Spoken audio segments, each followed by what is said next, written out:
All right, it's time for me to get off the fence. I've broached this subject before, as have most Bronco fans. But tonight, I'm throwing caution to the wind and firing from the hip.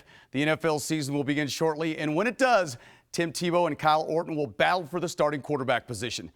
Tim Tebow should be the man pulling the trigger for that herd of horses in Dove Valley, and I'm going to tell you why. Keep in mind, I've been following this team as a fan for 40 years and as a sports anchor for over 20.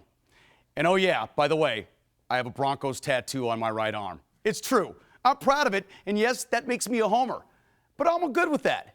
But back to the point, and I do have one. Tim Tebow should be the starting quarterback for the Broncos. It's the subject of Todd's Take. Let's start off with Wharton. Forget how many yards he had this past year or for the last 2 years. But in case you're wondering, that number is 7,451, an average of 37.25 a season. That's good. Orton has thrown a lot of great passes. But when the pocket collapses, so does Kyle Orton. His mobility is a major deterrent. His lifetime record, 32-29. That's average. His record as a starter in Denver, 11-17.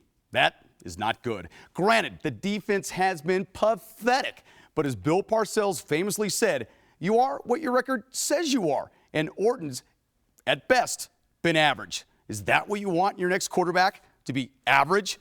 The huge key here is that Orton has 1 year left on his deal. Do you think he would sign here to be a backup? No way. You saw his surly behavior last year when Tebow started the final 3 games. Orton was not happy. Why not dare to be great and start Tebow? He gives you fire, passion, and undying demand to be his best. I'm not saying Tebow is the answer, but I'm saying Orton is not the answer. And the fact is, Orton will not be in Denver a year from now. It further illustrates my point. This is a no-brainer. Tebow has the size, speed, and strength to be a stud in the NFL. Yes, I know.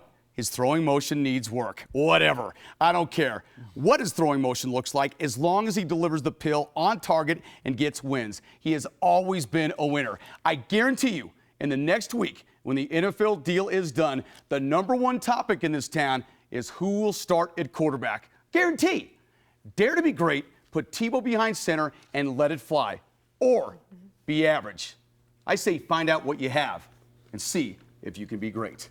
That is my take. And one other thing with that is you look at Tebow, you got to give him a full year so you know what you have. Then if it's a mistake, you move on. I don't think it will be. So you have the Broncos on that arm. You're going to get a Tebow tattoo on this arm? No, I'm staying just with the Broncos. But, you know, he's still great numbers. And lots of passion, as you said, character, which is something you can't coach. Still largely unproven, though. So let's see. Let's see what he has. If we do that and move on, then the Broncos can find out where they want to go with the quarterback position. But Orton's in the last year, and you don't want a quarterback going in the last year for long term because he's not the answer. I think a lot of fans agree with you, actually. We'll see. Yeah. A big debate, big topic of There you debate go. in the coming weeks. All right, Tom. Big topic right